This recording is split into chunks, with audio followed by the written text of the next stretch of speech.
Irjen Andirian Djajadi menjabat sebagai Kapolda Sumatera Selatan, Sumsel, yang baru. Sebelumnya ia menjabat Kapolda Sulawesi Selatan, Sulsel. Diketahui, Kapolri Jenderal Listio Sigit Prabowo merotasi 309 perwira tinggi, Pati, dan perwira menengah, Pamen, termasuk Andirian Djajadi. Sebagai Kapolda Sumsel yang baru, Andirian Djajadi menggantikan posisi Irjen Pol Albertus Rahmat Wibowo ditunjuk menjadi Wakil Kepala Badan Siber dan Sandi Negara, BBSN. Irjen Andirian Djajadi. Bernama lengkap Andirian Riyakudu Djajadi, Irjen Andirian merupakan pria kelahiran Makassar, Sulawesi Selatan pada 25 Agustus 1968. Pria berusia 56 tahun itu adalah lulusan Akademi Kepolisian, Akpol, tahun 1991, satu angkatan dengan Kapolri Jenderal Listio Sigit Prabowo. Andi mengawali karir kepolisian sebagai Pamapta Polres Kota Baru Polda Kalimantan Selatan pada 1992.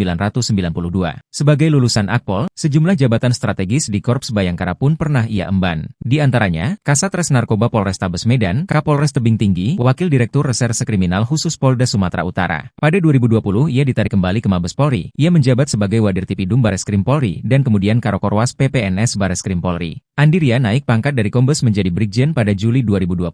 Setelah kembali ke Mabes Polri, karirnya pun semakin melejit. Pada tahun yang sama, Andirian ditunjuk sebagai Dirtipidum Bareskrim Polri. Kala itu ia menggeser posisi Dirtipidum sebelumnya yaitu Irjen Pol Verdi Sambo. Setelah menangani berbagai kasus besar, Andirian kemudian naik pangkat dari Brigjen menjadi Irjen dan diangkat menjadi Kapolda Kalsel pada Oktober 2022. Lalu Andirian ditugaskan menjadi Kapolda Sulsel pada 7 Desember 2023. Tak sampai setahun, kini Andirian mengemban tugas baru sebagai Kapolda Sumsel. Sepanjang karirnya, Irjen Andirian telah menangani sejumlah kasus besar di Indonesia. Ketika masih menjabat sebagai Dirreskrimum Polda Sumut, Rian sempat memimpin penanganan kasus pembunuhan berencana Hakim Pengadilan Negeri, PN, Medan Jamaluddin. Tak sampai di situ, ia juga tercatat pernah memimpin rekonstruksi kasus penembakan terhadap 6 Laskar Front Pembela Islam, FPI, atau yang lebih dikenal dengan tragedi KM50. Tragedi KM50 tersebut terjadi pada 2020, yang kala itu Verdi Sambo juga turut menangani bersama Andirian. Kemudian, saat menjabat sebagai Dirtipidum Bareskrim Polri, Rian juga turut serta dalam menangani kasus pembunuhan Brigadir Yosua Huta Barat, Brigadir J, yang melibatkan Verdi Sambo. Ia ditunjuk memimpin tim penyidik khusus Bareskrim Polri untuk menangani kasus Verdi Sambo. Saat masih berpangkat Brigjen, Andirian sempat ramai disorot publik karena gaya hidupnya yang mewah. Outfit mewah itu dipakai saat Andirian menggelar jumpa pers kasus kematian Brigadir J pada September 2022 lalu. Ia saat itu menjabat sebagai Direktur Tindak Pidana Umum Bareskrim Polri. Andirian mengenakan kemeja check stretch cotton poplin shirt dari Burberry dengan motif garis-garis beraksen abu-abu dan merah. Jika ditelusuri, harga kemeja itu mencapai sekitar 13.102.244